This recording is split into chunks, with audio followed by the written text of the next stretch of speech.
Welcome back Hello Murphy. Welcome back everyone. So summer is teasing an approach and the van's gone for its MOT and slight issue with the reversing. No beepers, no reversing lights. So let's diagnose and hopefully repair. So I put the van into reverse and this is what I get. I get nothing at all. So the first thing we need to do, we need to unscrew the light fascias, check for bulbs. One on either side of the van, unscrew those, pull the lights out and check the bulbs. Already done that, bulbs are fine, that's not the problem. Next thing we want to do is go in the glove box. You want to press the tabs on either side to drop the glove box down. We've got glove box fuse locations and numbers, and the fuse is located behind. So I got a tester, did a continuity test across all the fuses. All the fuses are fine. So that's not our issue. Next, you're going to want to check your fuses under the bonnet. So open your bonnet. You open the bonnet using the key.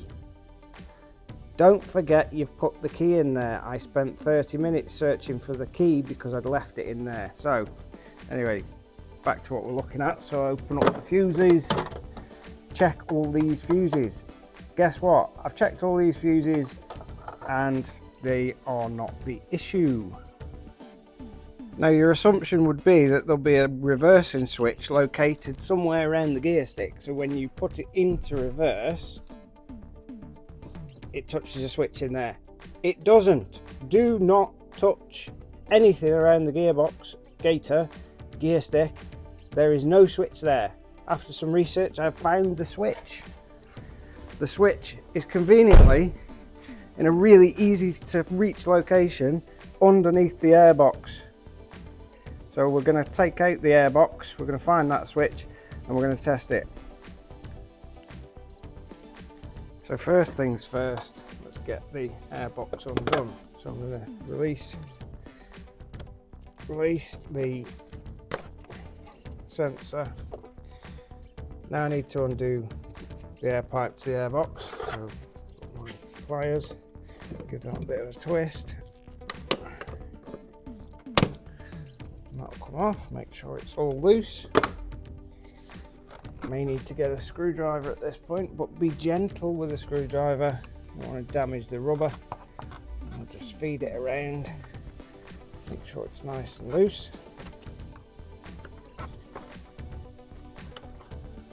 That feels like it's clicked off.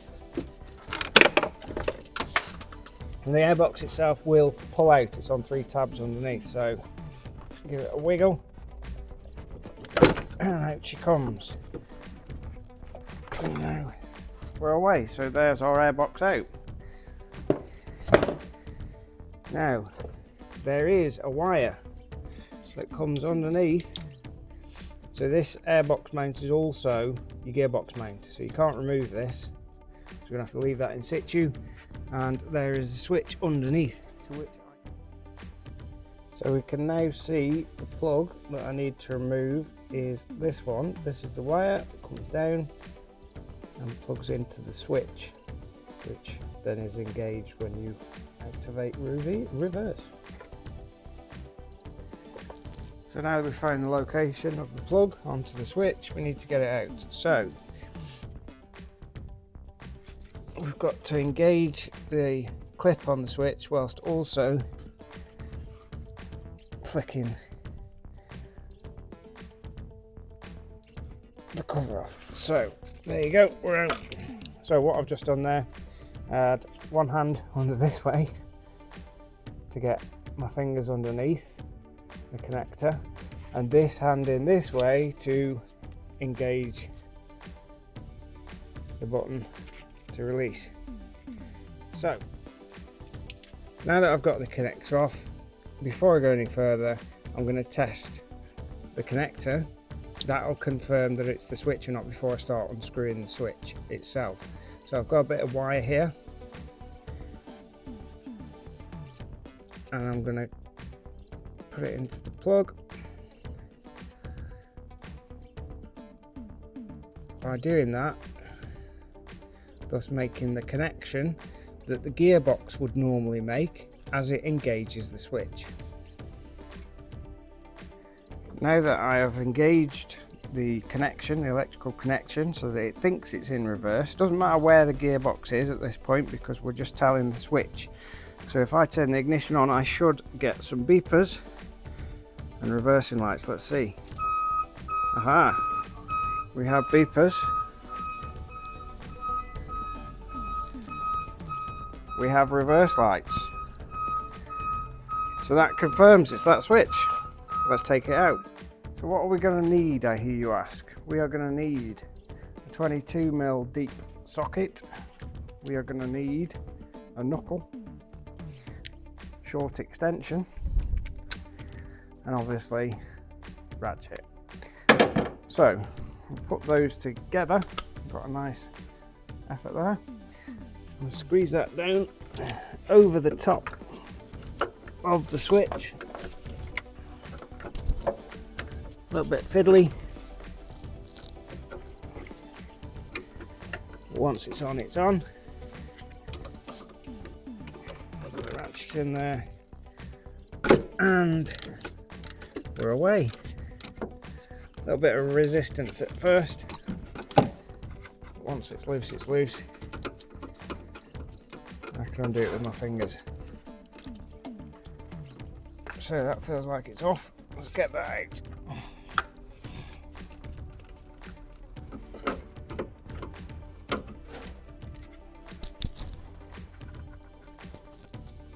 And there is our switch.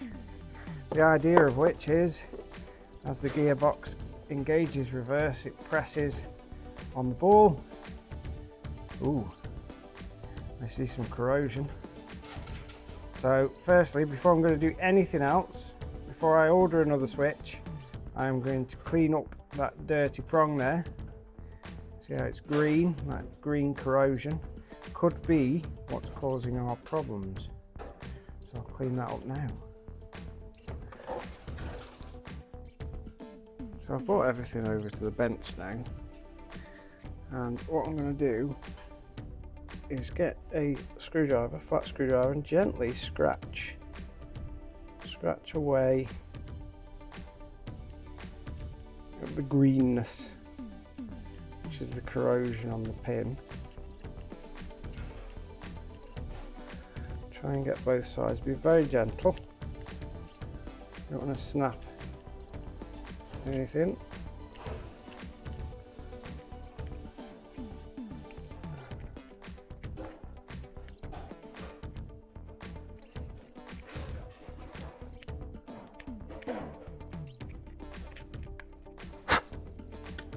So hopefully I'm going to get my tester and we'll do a continuity test. So onto the noisier one and touch them together to test.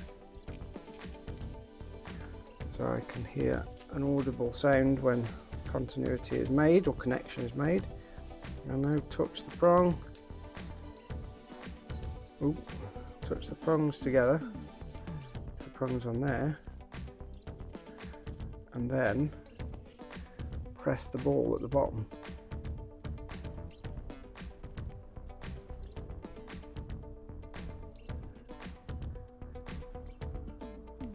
And no matter which way I do it, there is no sound, which would suggest that the switch is kaput. We now have a new switch, part number STO256525, just in case you wanted to know, genuine Ford part. So this switch, obviously identical to the old one, but looks a lot newer. So as I said before, when taking out the old switch, if there is signs of corrosion, it's always better to test and check by doing a continuity test. before purchasing a new one. So I've got my multimeter on continuity. I can press against the pins.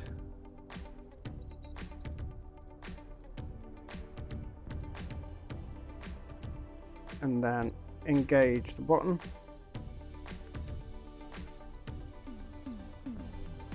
And you can see as I'm pressing the button, I'm getting a tone, I'm also getting numbers on my multimeter. So this new one obviously working because it's brand new. Let's get it fitted. So now in reverse procedure to removal, same parts we need now to install. So I'm going to get it in finger tight.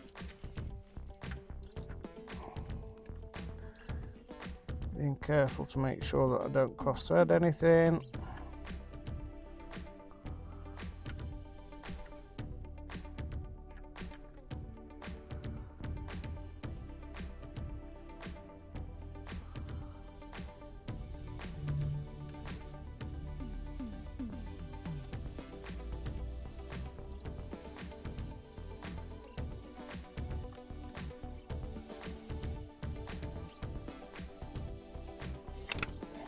Get the socket in and over the top.